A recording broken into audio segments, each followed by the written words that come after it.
Onde mécanique progressive, exercice 4. Alors, on va étudier dans cet exercice la propagation d'un signal le long d'un fil. Alors, l'onde sonore produite par le premier interlocuteur fait vibrer le fond du pot du yaourt. Le mouvement de va-et-vient de celui-ci, imperceptible à l'œil, crée une perturbation qui se propage le long du fil. Cette perturbation fait vibrer le fond du second pot de yaourt et l'énergie véhiculée par le fil peut être ainsi restituée sous forme d'une onde sonore perceptible par le second protagoniste.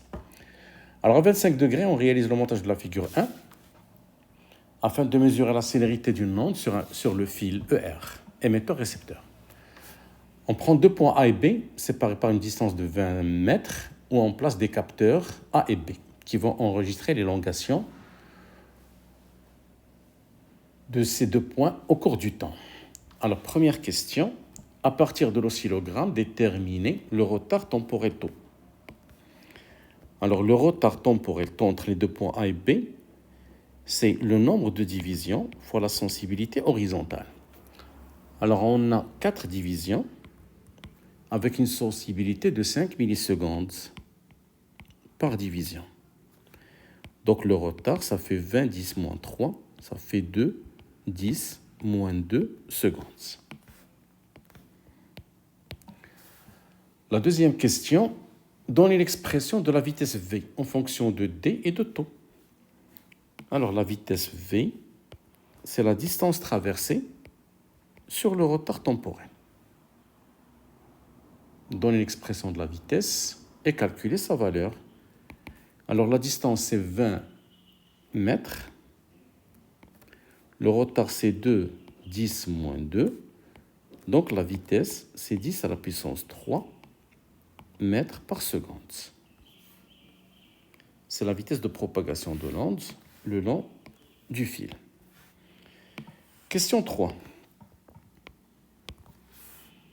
Le fil ER de longueur L est assimilé à un ressort de constante de raideur K, exprimé en kg seconde moins 2, et de masse linéique μ. Dans le cas d'un fil, le produit KL est une constante caractéristique du milieu de propagation. Alors, première question, 3.1. Un modèle simplifié de la vitesse V d'une onde de ce type dans ce fil correspond à l'une des expressions. Alors, on nous a donné 3 expressions, donc il faut choisir une parmi les 3.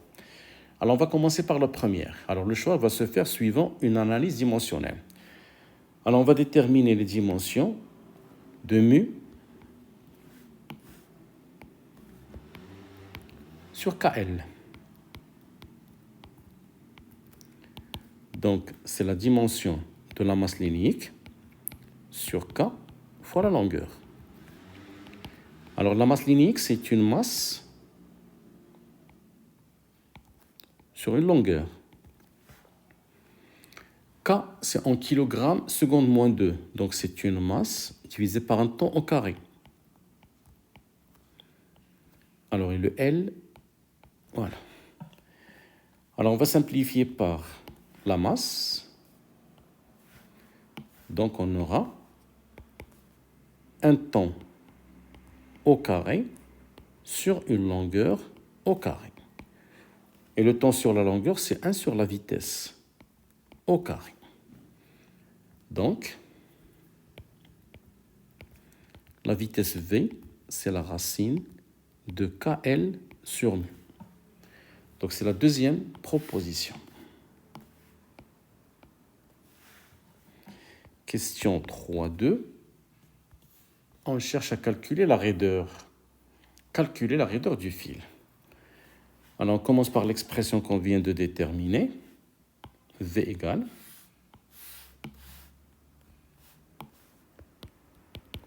racine de K fois la longueur sur la masse linéique. Donc, K, c'est V carré fois la masse linéique sur la longueur. Application numérique, K égale. La vitesse au carré, c'est 10 puissance 3 au carré, c'est 10 puissance 6. La masse linéique, c'est 10 puissance moins 3. La longueur du fil, c'est 50 mètres.